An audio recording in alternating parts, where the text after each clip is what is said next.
All right, so we're back from our break. We left off talking about. I asked Eric about like the pressure from his parents about going to school. So I kind of want to piggyback off of that and continue talking about that. Kind of dig deep more into his mind, see how he feels and how he deals with certain things and his mental framework. So, during the break, I asked you like, there's a lot of things out of your control, man. Like, and there's this thing called adversity, which is like the challenges you face every day. You told me one time that there was a point in your life where you dealt with anxiety. How do you feel like if you look back in that moment, like in hindsight, how did you feel and how do you feel like you got out of that? Like what kept you alive in a sense? What kept you going?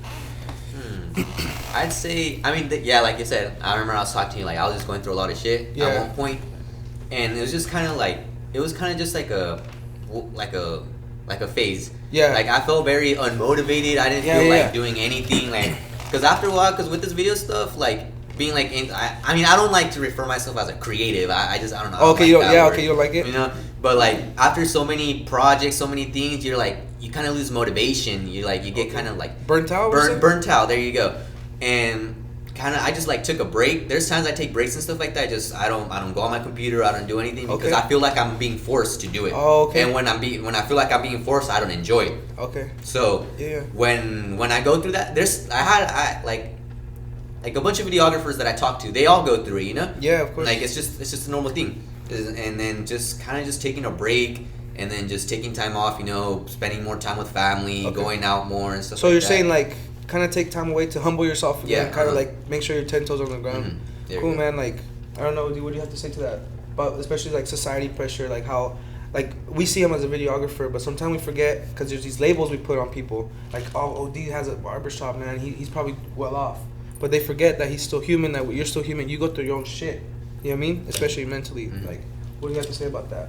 I mean, like, what I want to hear was, like, was there any, like, point in your career, short career, because you just started, but in your short career, like, were there any obstacles, like, family-wise? Because I'm talking about family-wise because when I was coming up as a barber, there's something that hit me, and I'm gonna share it with you so I can see if you can share a little bit of you.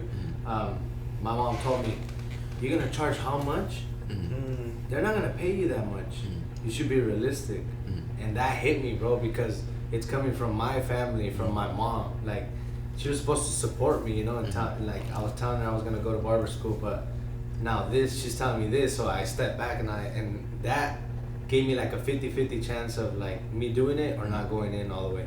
But instead of me getting all sad about it, I kind of pretty much manned up and I was like, you know what, I'm gonna prove her wrong, but in a good way, because it was for myself, not to prove her wrong, but for myself, that I could do it. Was there any like setbacks from I know you said that they weren't really too supportive, but they didn't really give you anything for it either. So was it family, tias, uncles, anybody that told you like, oh, you should be realistic, then you're not gonna make a lot of money doing this, or you should get yourself a real job? Was there anything?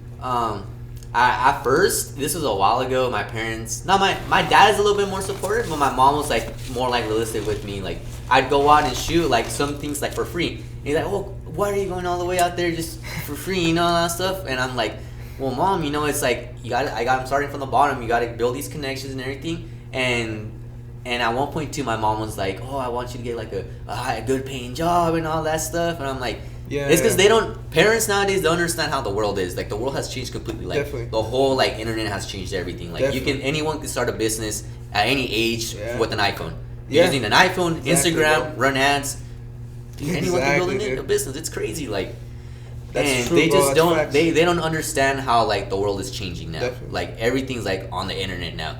And when I try to explain to them how there's like big opportunities in this video industry, they don't get it, because my parents, traditional Mexican parents, grow up, go to school, go to college, get a good paying job, and then just work your rest of your life, So like they don't really see it from my point of view. Okay. So I still try to explain it to them, which at times they don't really understand. Yeah. But I'm like, they're slowly starting to get like more like into it, because they see me now like I'm busy all the time. I get home, locked in my room editing. I go out to go shoot. I get home late, and I spend all my time, doing all my videos. So like actually kind of going off of that right now, you said something about like explaining to them.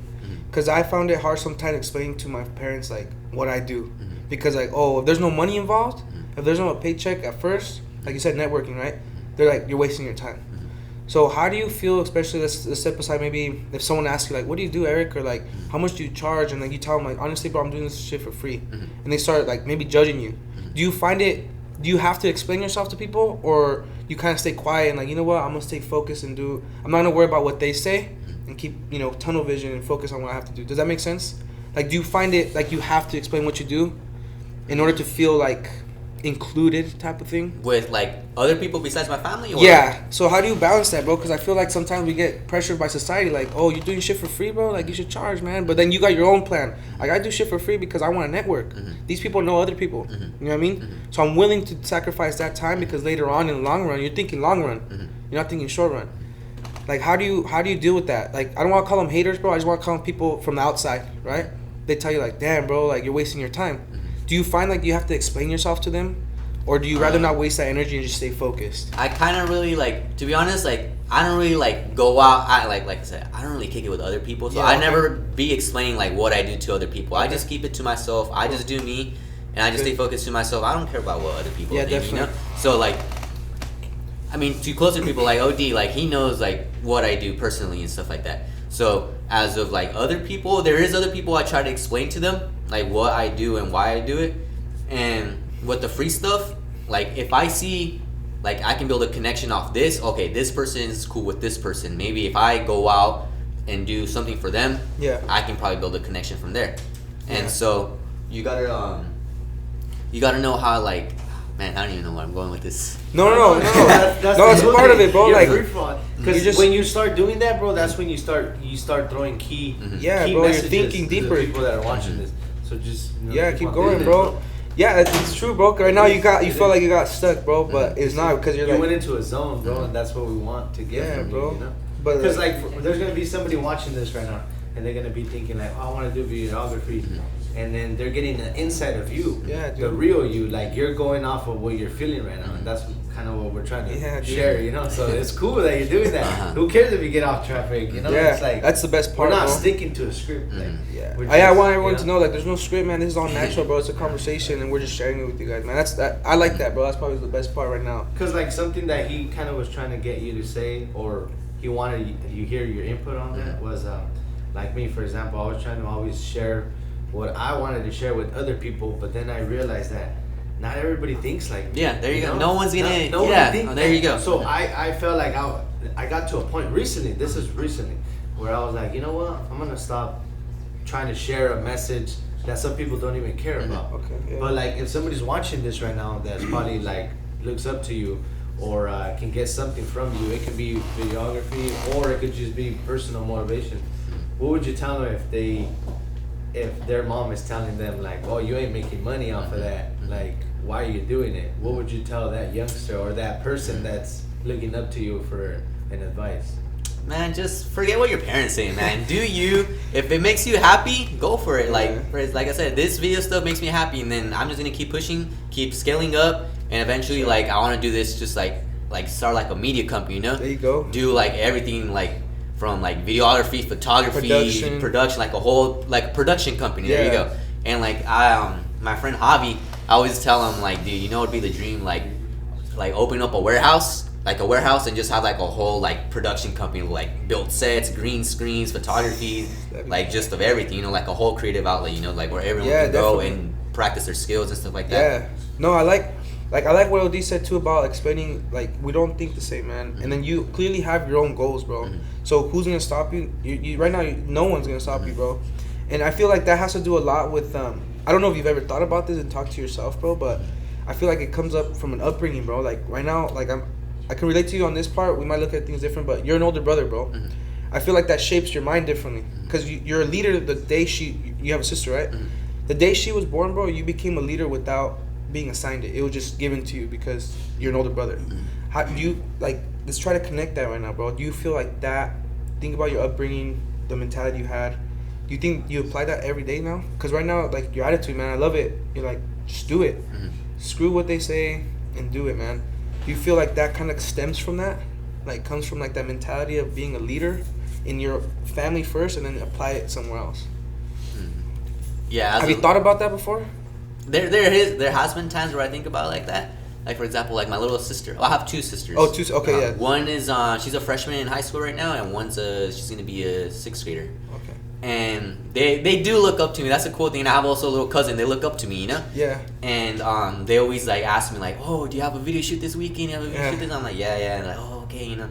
And then my old camera that I had, I gave them to my sisters. Oh, nice. So now they're like out there just taking pictures of my dog, recording. Like they do their own little vlogs and stuff like that. So like it's pretty cool. Like as an older brother, and like I said, my parents kind of see it too. Like I'm kind of like motivating them to like try something new. Yeah. Because you never know. Like maybe I introduced my little sisters into this photography thing, and maybe that's something that they're gonna like have a talent for.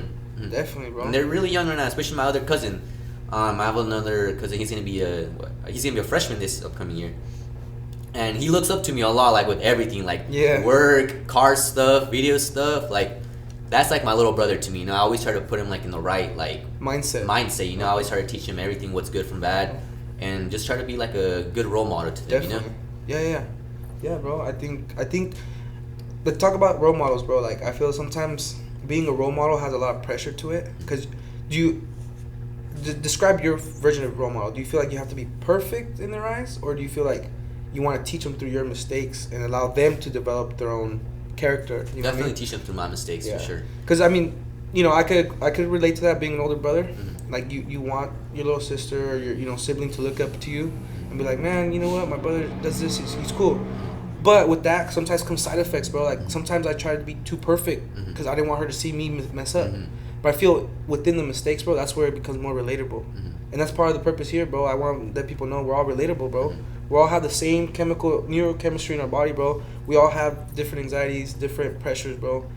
Like, what can you say about that, bro? Like, what really keeps you driven, you know, to become that role model without being perfect and then sticking to your character?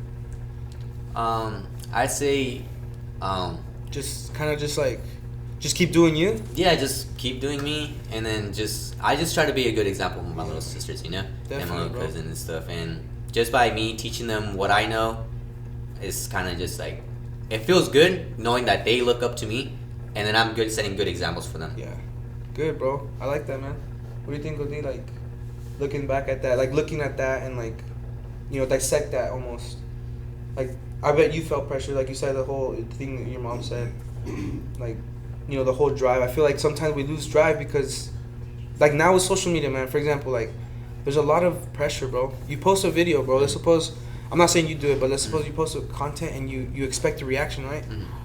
Let's say you don't get that reaction. Are you going to get sad about it? Or is it going to keep making you... Nah, you should like not care about what other people think. Like you do you, and I mean, like OD said, no one thinks the way you think. Yeah. So they're not really going to understand it from your point of view, you know?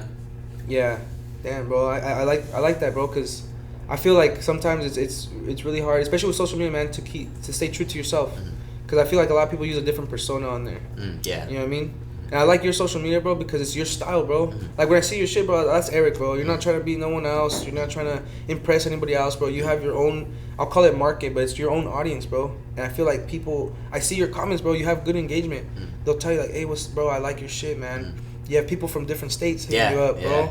You have people from everywhere, bro. Like, dude, like that's crazy. I saw it unravel before my eyes because like working alongside you, dude, doing small videos, going with OD to barber battles, like, dude, that makes me happy as a friend, bro, and just as someone like an outsider, bro, just like supporting from the sideline, like, damn, bro, that guy's doing his thing and it's clear, you know. And I like that, bro. I think that's a good message, bro. Like, so like kind of going off of that, bro. Like we're gonna finish up right now on this one, but is there anything you want to share last minute, bro? And like again, like OD said, like someone watching this, bro, spark, it's not your goal to spark it, but something you want to say. Last message, man, last word, bro. Do whatever makes you happy, man. That's all I gotta say. Definitely, bro. So yeah, bro, that's our first one. I think it was successful. We hacked into his mind. We talked about videography, talked about weddings, talked about his upbringing from the camcorder his dad had to his phone. Now he's collaborating with different artists. I think you're gonna go places, bro. I can't wait to see it unravel before me, man, and just keep doing you, bro. It's been a pleasure, bro. Thanks for stopping by, bro. Yeah, dude. Alright. That was it. Really just lapped every nigga in a race. I really might tap realest nigga on my face. Lil CC, let it slap with the bass. I used to save hoes with a mask in a cave. Now I'm like, nah, love, I'm good.